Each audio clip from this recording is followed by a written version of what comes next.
Halo Sobat Finansial, pernah nggak sih lo kepikiran, kenapa di saat dunia lagi heboh sama drama perbankan yang bikin deg-degan, terus ditambah lagi isu pajak emas yang bikin pusing tujuh keliling, justru banyak orang yang tadinya anti, sekarang malah lirik-lirik investasi kripto.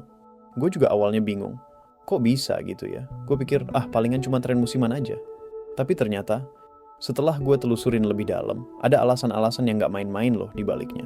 Dan, alasan ini bukan cuma soal nyari untung instan, tapi lebih ke soal keamanan dan kebebasan finansial. Lu penasaran gak sih? Apa aja alasan-alasan itu? Gue janji, setelah dengerin ini sampai habis, lu bakal punya sudut pandang baru tentang kripto dan mungkin aja lu bakal nyesel kenapa nggak dari dulu kenal sama yang namanya Bitcoin atau Ethereum. Sebelum kita masuk ke pembahasan yang lebih dalam, gue mau ajak lu kenalan dulu sama cikal bakal semua ini, yaitu Bitcoin. Bayangin, di tahun 2008, dunia lagi dilanda krisis finansial global yang parah banget. Banyak bank besar tumbang, orang-orang kehilangan pekerjaan, dan kepercayaan publik terhadap sistem keuangan tradisional hancur. Nah, di tengah kekacauan itu, muncullah sebuah ide revolusioner. Seseorang atau sekelompok orang anonim dengan nama samaran Satoshi Nakamoto merilis sebuah white paper atau semacam proposal yang isinya adalah konsep mata uang digital peer-to-peer pertama di dunia, namanya Bitcoin. Apa sih intinya?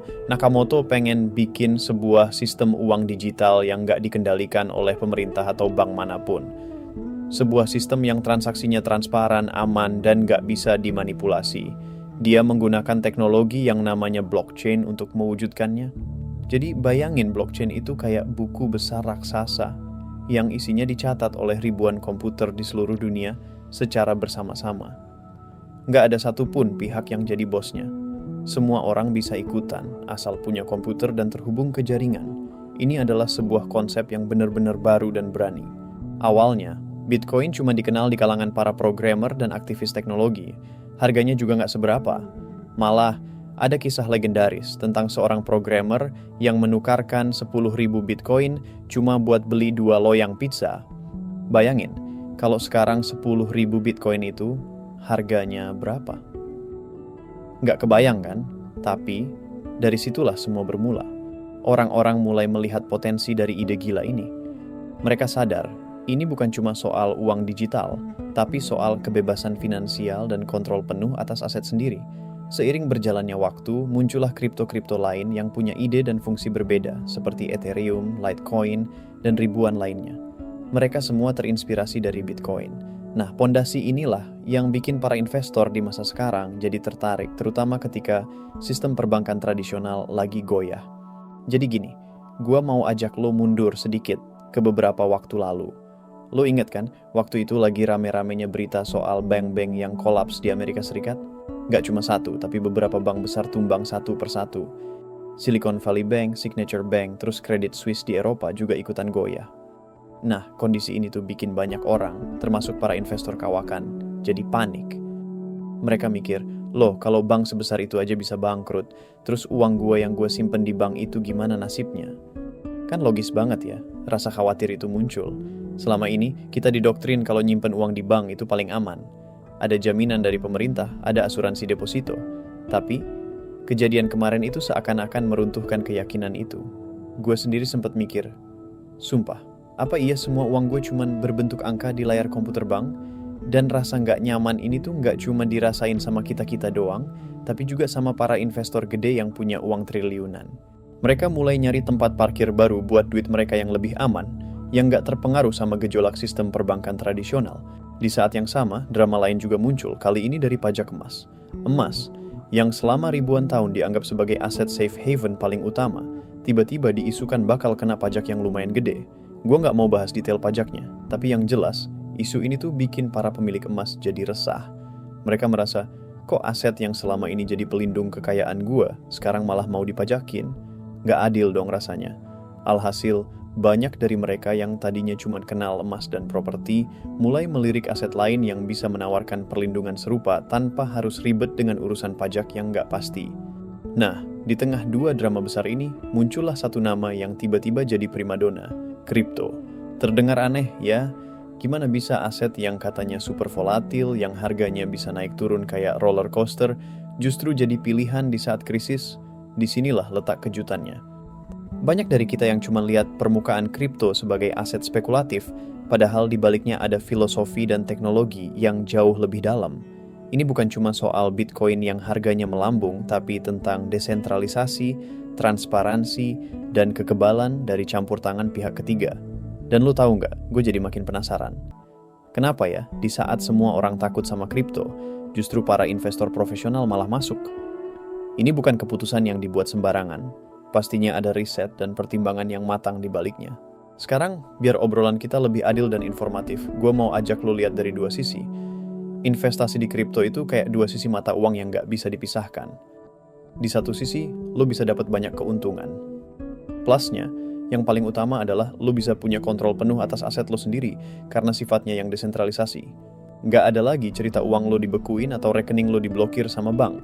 Lo juga bisa menikmati potensi keuntungan besar yang luar biasa karena harganya yang sangat dinamis. Khususnya Bitcoin, pasokannya yang terbatas, bikin dia punya potensi besar untuk jadi aset anti-inflasi yang bisa melindungi nilai kekayaan lo dari gerogotan inflasi mata uang fiat. Terus, yang nggak kalah penting buat kita di Indonesia, ada kabar baik yaitu aset kripto bebas PPN, yang artinya biaya investasi lo jadi lebih efisien. Selain itu, aksesnya juga universal, siapapun bisa investasi asal punya internet. Tapi, di sisi lain, lo juga harus sadar kalau ada minusnya yang nggak main-main. Pedang bermata dua itu adalah volatilitas ekstrim yang bisa bikin jantungan.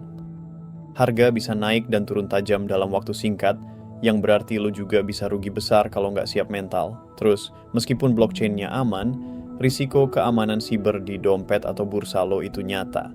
Kalau kunci pribadi lo hilang atau dicuri, aset lo juga ikut hilang selamanya. Nggak ada yang bisa balikin. Selain itu, regulasi yang belum jelas di banyak negara juga jadi tantangan besar. Perubahan aturan bisa tiba-tiba muncul dan berdampak besar pada harga.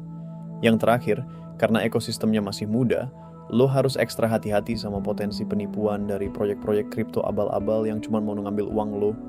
Jadi lo bisa lihat kan, kripto itu bukan sekadar skema cepat kaya. Dia punya filosofi dan teknologi yang kuat, tapi juga datang dengan risiko yang besar. Nah, para investor profesional yang gue ceritain di awal tadi, mereka udah ngitungin semua ini. Mereka punya strategi yang matang, manajemen risiko yang ketat, dan gak cuma ikutan hype. Mereka tahu kapan harus masuk dan kapan harus keluar. Dan yang paling penting, mereka gak menaruh semua telur mereka di satu keranjang. Mereka tetap diversifikasi aset mereka, gak cuma di kripto aja. Jadi, setelah kita bahas panjang lebar, lo udah bisa lihat kan, kenapa para investor gede itu beralih ke kripto di tengah drama bank dan pajak emas. Ini bukan cuma soal nyari untung cepat, tapi lebih ke soal mencari alternatif yang bisa menawarkan keamanan, desentralisasi, dan perlindungan dari inflasi yang nggak bisa mereka dapetin di sistem keuangan tradisional. Kripto itu bukan cuma sekadar aset digital, tapi sebuah gerakan revolusi finansial yang perlahan-lahan mengubah cara kita memandang uang dan investasi. Dengan adanya kebijakan positif seperti bebas PPN, ini semakin memperkuat posisi kripto di mata investor. Ini jadi bukti bahwa kripto bukan lagi sekadar spekulasi liar, tapi sudah mulai diakui dan diatur, meskipun prosesnya masih panjang. Gue yakin, kedepannya kripto bakal makin terintegrasi sama kehidupan kita sehari-hari. Nggak cuma buat investasi, tapi juga buat pembayaran, pinjaman, dan bahkan untuk voting. Teknologi blockchain-nya itu punya potensi yang luar biasa besar. Tapi, bukan berarti lo harus langsung jual semua aset lo dan beli kripto ya. Gue nggak nyuruh lo gitu. Intinya, lo harus belajar. Pahami dulu apa itu kripto, gimana cara kerjanya, apa risikonya. Jangan cuma dengerin kata orang. Buka pikiran lo, baca-baca, nonton video edukasi, dan mulailah dengan nominal kecil yang lo siap kehilangan. Gue harap cerita gue hari ini bisa kasih lo perspektif baru tentang kripto. Bahwa di balik harganya yang naik turun, ada sebuah teknologi yang revolusioner dan filosofi yang kuat. Bahwa kripto itu bukan cuma buat orang-orang yang pengen kaya mendadak, tapi juga buat lo yang peduli sama kebebasan finansial dan keamanan aset lo. Jadikan ini sebagai awal buat lo untuk mulai belajar. Siapa tahu suatu hari nanti, lo juga bakal jadi bagian dari revolusi ini. Terima kasih banyak Sobat Finansial. Lo udah nemenin gue sampai sejauh ini. Gue tahu, ini topik yang berat, tapi gue harap lo bisa ambil intinya. Jangan takut buat belajar, jangan takut buat mencoba, tapi jangan juga gegabah. Semua butuh proses dan ilmu. Ingat, Lo itu pengemudi di perjalanan finansial lo sendiri, bukan penumpang. Kendalikan setirnya, pelajari jalannya, dan lo bakal sampai di tujuan yang lo mau. Kalau lo suka sama obrolan kita hari ini, jangan lupa ya buat tekan tombol like di bawah. Share juga ke teman-teman lo yang mungkin butuh pencerahan tentang kripto. Dan yang paling penting, jangan lupa subscribe channel ini biar lo nggak ketinggalan cerita-cerita seru dan edukatif lainnya dari gue. Sampai jumpa di lain kesempatan ya. Salam sukses buat kita semua.